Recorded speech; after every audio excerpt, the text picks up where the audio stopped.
Hello everyone, welcome back to my channel Heart to Heart with Shikha. Today's conversation is about grief and how we can process it. Those of you who don't know me, my name is Shikha Sepai and I am a certified hypnotherapist and a past life regressionist. I have been doing this for 3 years now, and I have spoken about many topics and I have advised many people as to how to process their emotions. But I can say for sure now that the most difficult emotion to process is grief. And I say this because right now I am going through this process at a very personal level. I lost my father in the beginning of August this year, and it has been very, very difficult since then for me. I always thought that I would be able to kind of go through the process, especially after my spiritual awakening and understanding soul contracts, soul level things, and how the soul progresses and moves on and the body is just left behind and people live on forever in the other world. But when I faced it myself, my whole world came collapsing. My father was not just my father, he was my mentor, my guide, and he's the one actually who initiated me into spirituality, understanding of the universe and understanding of everything beyond. He's the one who taught me to be God-loving and not God-fearing. And he's the one who taught me to connect to God or the universe or the superpower beyond religion. And he was full of positivity. He had such a positive attitude, and every time when things would go wrong, all he would say, everything is going to be okay. And that's how I started believing that everything is going to be okay, and that's where I got my positivity from. So when I lost him, it was a sudden realization of that everything in the world changes, and people whom we depend so much on will eventually be gone one day. And my world really collapsed. I was very strong when I went to India for my mom and the rest of the family. But when I came back to the US, it almost felt like that I had lost a huge part of me. And that's what usually happens when we lose someone so close to us. My dad lived a very good life and he had a long life. And obviously, there had to be a time when he had to move on from this world to another. But I think what we miss when we lose someone is their physical being, not being able to touch them, hug them, or talk to them, or hear their voice ever again. And that is a day-to-day challenge. So how do we process those emotions, and how do we even begin to overcome something like this? I know it also depends on the person we lost, how, what was their age and how did they leave this planet. Obviously, if you lose someone who is much younger,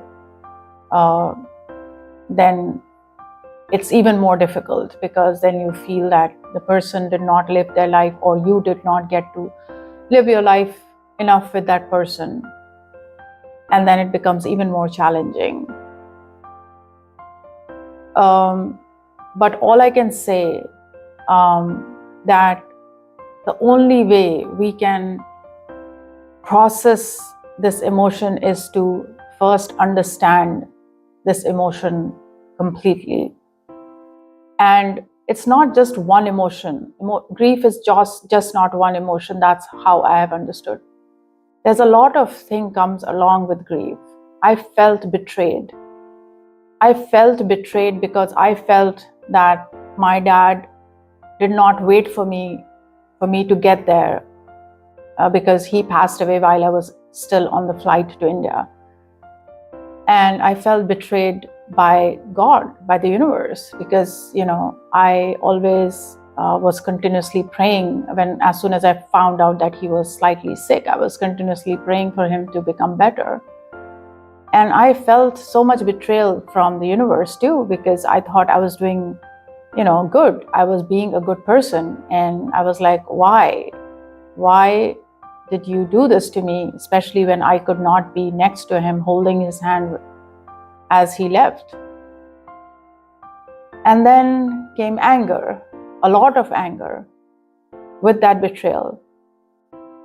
And then came the sadness that he left behind because he moved on. The sadness that I felt within myself that I don't have my dad anymore. And then sadness for my mom, who was left behind, and they were married for 57 years. So all of it together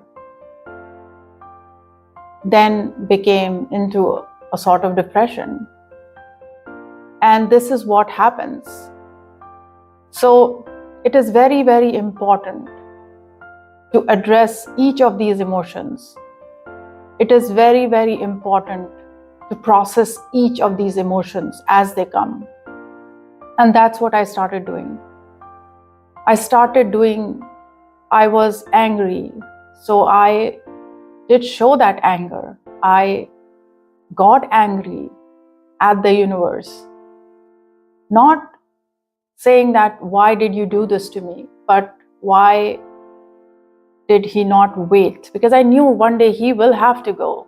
And we all have to go one day. But I did process that emotion as it was meant to be. I did not feel guilty about that emotion. I did get upset with God too. And I did not feel guilty about it.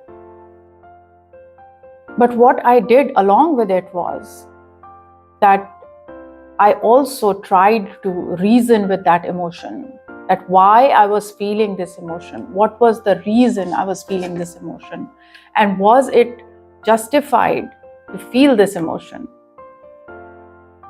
And when I reasoned with that emotion, then I realized that there was a lot more for me to be thankful for.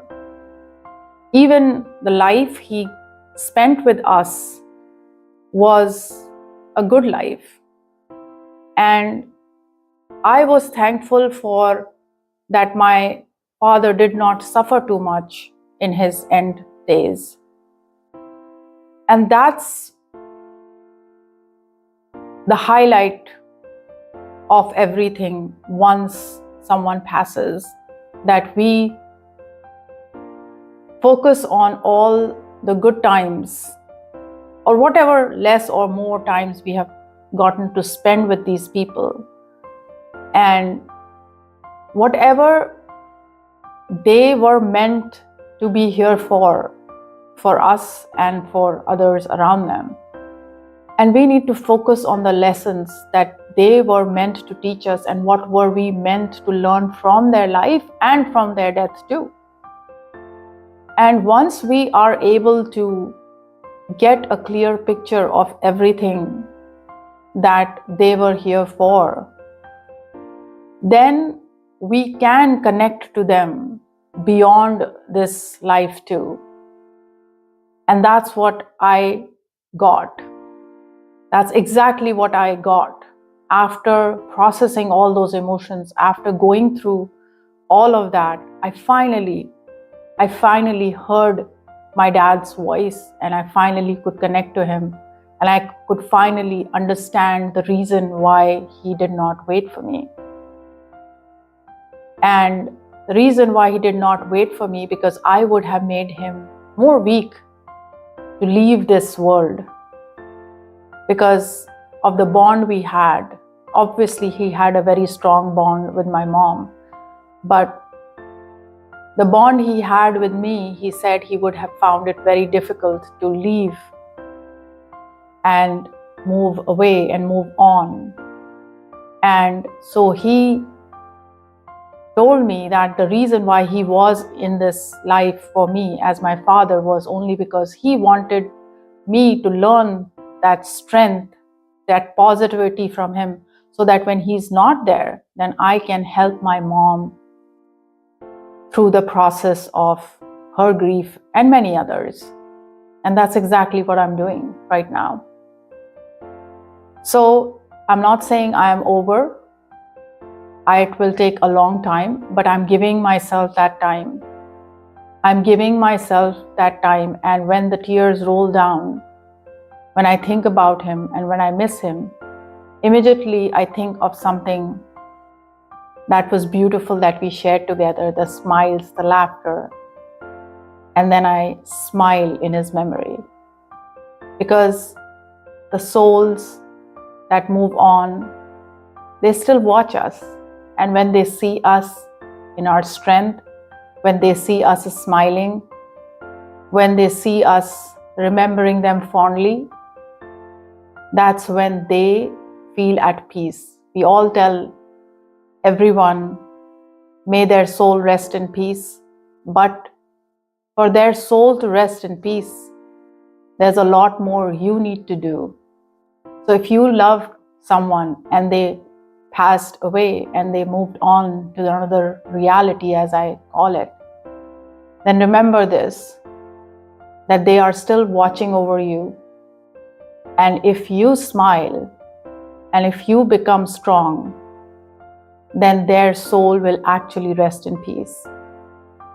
So my biggest gift to my dad, who has moved on, is that I will be strong, I will smile, I will live my life exactly the way he lived his life and exactly the way he would have wanted to live my life. And that's my tribute to my father. And in the same way, you can find something that you can give to your loved one, and may their soul rest in peace. Sending a lot of love and healing to all of you who have lost someone near and dear. And I will be back with another topic. Take care of yourselves till then. Goodbye. Have a wonderful week ahead.